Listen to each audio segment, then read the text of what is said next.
Right, welcome everyone to the review of Italy versus Namibia, the second game of Rugby World Cup 2023. In short, it could be said as a tale of two halves. The Namibians doing quite well to keep up with the Italians in the first half, but ultimately the Azzurri too strong, too powerful, overcoming the Namibians 52 points to 8 in the end. So having a look, a little bit of a play-by-play, we saw the early points go to Namibia, though, with the first points of the game actually being slotted by Swanepoel from a penalty. We then saw Alan counter that with Italians' own penalty.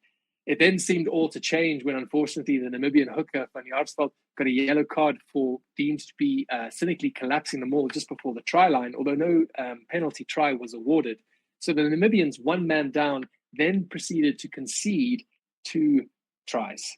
There was another penalty at first, and then a try by Canone, so the Italian number 8, who went on to earn himself a man of the match title as well. So it was Canone's try converted by Alan, and then in the 14th minute, Gabrizi found himself from an overthrown Namibian lineout, scoring under the sticks, and again converted by Alan.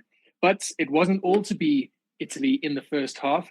The Namibian number 14, Morton, decided that he would take things into his own hand after a fantastic pass from Swanepoel to him, charging down the wing and scoring in the 20th minute. So at halftime, we went into the break at 17 points to 8, and the Namibians fancied themselves a chance, only being 9 points down, to come back in the second half. However, the Italians had other ideas, as it was then all Italy in the second half. 45 minutes, we saw Lamb cross after an excellent show of strength from a pick and go, managing to stay on his feet and twist and turn and get over the try line. And again, you know what? I'm not going to say it again. Alan didn't miss a kick today. So he was absolutely pinpoint. So if a try was scored, Alan started the conversion. Capuzzo then scored in the 54th minute. Classic Capuzzo try. Nice little interplay between him and his fellow wing Ione there on the left-hand side, which was fantastic to see.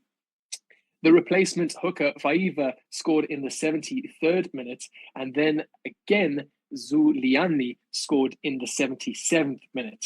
The final blow came actually after full time, so the Italians decided to try and maximize their points differential in this game, Odogwu scoring in the 82nd minute, ultimately leading to a final score of 52 points to 8. So what we saw from the Italians was quite encouraging. They were a bit slow to start in times. However, they were able to identify some holes in the Namibian defense. From Namibia, though, there were moments of brilliance, moments of good play that I think they will look back on positively. However, there were definitely areas that they need to clean up. Some of those areas being their set pieces. I do think the Namibian backs today looked quite threatening, but unfortunately weren't able to get much of the ball or any go-forward momentum, because often the scrum went down an Italian penalty, or their lineouts were overthrown or not collected well.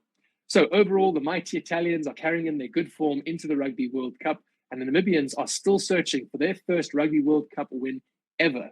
So what will we see in these next 2 games matches?